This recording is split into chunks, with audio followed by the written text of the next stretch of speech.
ओम नमो भगवते वासुदेवाय. श्री सार्थ एकनाथी भागवत अध्याय 23 श्लोक 24चे निरूपण मी करत आहे. दैवयोगाने द्रव्य मिळाले असता पंचमहायज्ञ, भूतयज्ञ, पितृयज्ञ, देवयज्ञ, ब्रह्मयज्ञ व मनुष्ययज्ञ करावे. उत्साहाने मोठा उत्सव करून भगवंताचे पूजन करावे. स्वतः पितृतर्पण करावे. दरवर्षी शासनव, श्राद्धे, अमावस्या, युगाद तिथी, मन्वादी तिथी, सूर्यसंक्रांती, वैद्युती व्यतिपात, महालय, अष्टका, अन्वष्टका व पूर्वेंदू मिळून एकंदर करावी. स्वतः गयावर्जन करून पितरांचा उद्धार करावा. जिवंत असलेल्या वडील माणसांना त्रिकाळ नमस्कार करीत जावे. त्यांचा कधीही अवमान करू नये. आपण प्राणांती सुद्धा त्यांची अवज्ञा करू नये. आपण त्यांचा गौरव करून त्यांना पाहिजे तसे अन्न द्यावे. यथाशक्ती द्रव्य द्यावे आणि त्यांची सेवा करून वडील माणसे सुखी करावी. पिता हा प्रत्यक्ष नारायण स्वरूप आहे व आई ही प्रत्यक्ष लक्ष्मी स्वरूप आहे. अशा भावनेने ज्याच्याकडून मातृपितृ सेवा घडते तोच एक सत्पुत्र होय. ज्याच्या सेवेने पितर संतोषित होतात तेच खरोखर पितृतर्पण होय. आणि जिवंतपणी त्यांची अवज्ञा करणे तोच अनाचार होय. मेल्यावर श्राद्ध करणे तो केवळ लोकाचार आहे. वडिलांच्या वचनावर जो विश्वास ठेवत नाही त्याने पापाच्या राशीच्या राशी जोडल्या म्हणून समजावे. आणि जो वडिलांच्या वचनांवर विश्वास ठेवतो त्याच्याजवळ मोक्षही सेवक होऊन राहतो. जिवंत पितरांना आणि मृत पितरांना कसे तृप्त करावे ह्याचे रहस्य सांगितले. ह्याचेच नाव पितृभजन. आता ऋषीपूजन कसे करावे ते ऐक. सन्मानपूर्वक ब्राह्मणाला आणून श्रद्धेने त्याचे पाय धुवावे.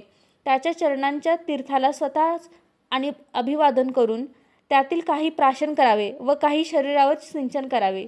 धूप दीप इत्यादिकांनी यथासांग पूजा करावी व त्यास आवडेल तसेच उत्तम अन्न तृप्ती होईपर्यंत करावे. तसेच यथाशक्ती द्रव्य द्यावे. ह्याचे नाव ऋषीपूजन. ब्राह्मण हाच महर्षी होय. ब्राह्मणाच्या योगाने सनतकुमार तृप्त होतात. ब्राह्मणाच्या मुखानेच श्रीकृष्ण तृप्त होऊन ढेकर देतो.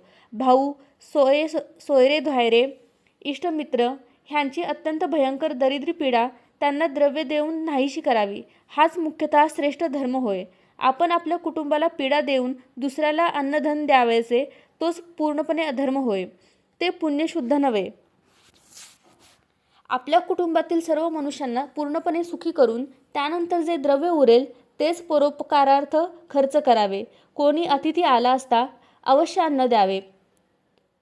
तो जर विनमुख जाईल तर आपले सर्व पुण्य लयास जाते. सर्व दानांमध्ये अन्नदान हे अत्यंत श्रेष्ठ आहे.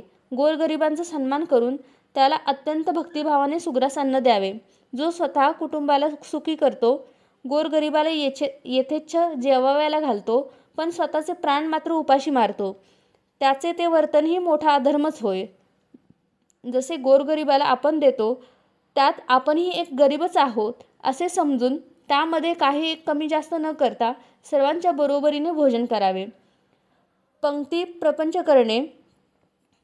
पंक्तीमध्ये एकाला चांगला पदार्थ तर दुसऱ्याला वाईट पदार्थ वाढणे किंवा एकाला पोटभर तर दुसऱ्याला अर्धपोटी वाढणे हेही अन्नदानातील एक मोठे विघ्न आहे.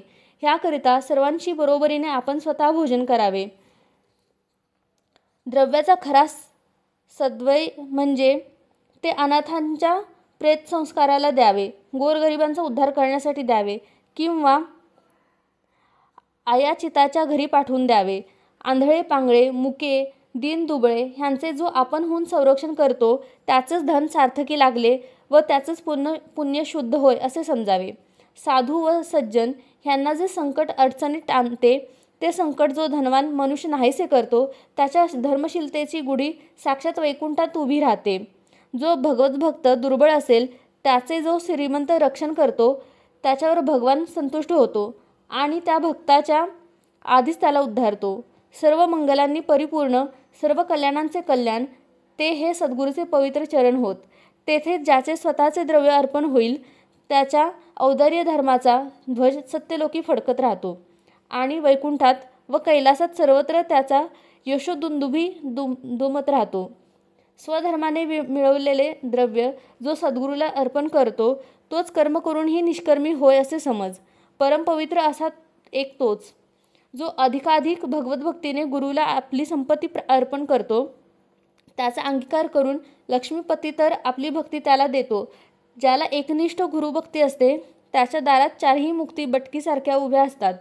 लक्ष्मीपती तर त्याच्यापासून दूर होतच नाही. ज्याचे शरीर, मन व धन ही पूर्णपणे गुरुचरणीच अर्पण होतात त्याला संसारभयाचे स्मरण कल्पांतीसुद्धा होणार नाही. देवाने जी संपत्ती मिळाली असेल ती अशा रीतीने खर्च करून भाग्यवान मनुष्य त्या द्रव्याने निष्ठापूर्वक परमार्थाची प्राप्ती करून घेतात. अशा रीतीने द्रव्य खर्च न करता स्वजाती व कुटुंब यांना पूर्णपणे पीडा देतो व तो आपण स्वतः पोटाला खात नाही. त्याचे ते संग्रहित केलेले धन हेच यक्षधन होय. अशा रीतीने आपल्या जीवाला क्लेश देऊन जे यक्षधन साठवलेले असते ते अधःपाताला कारण होते आणि त्या द्रव्यलोभाला भयंकर दुःख प्राप्त होते. तो ब्राह्मण म्हणाला, मीही त्याच रीतीने यक्षवित्ताने करंट झालो आहे. हाती असलेला स्वतःचा मोठा लाभ व्यर्थ गेला आणि हाय हाय मी मोक्षाला अंतरलो. यक्षवित्त साठवून मी माझे अकल्याण केले असा तो खेदयुक्त होऊन मोठ्या कष्टाने आपले दुःख सांगतो. श्रीकृष्णार्पणमस्तु.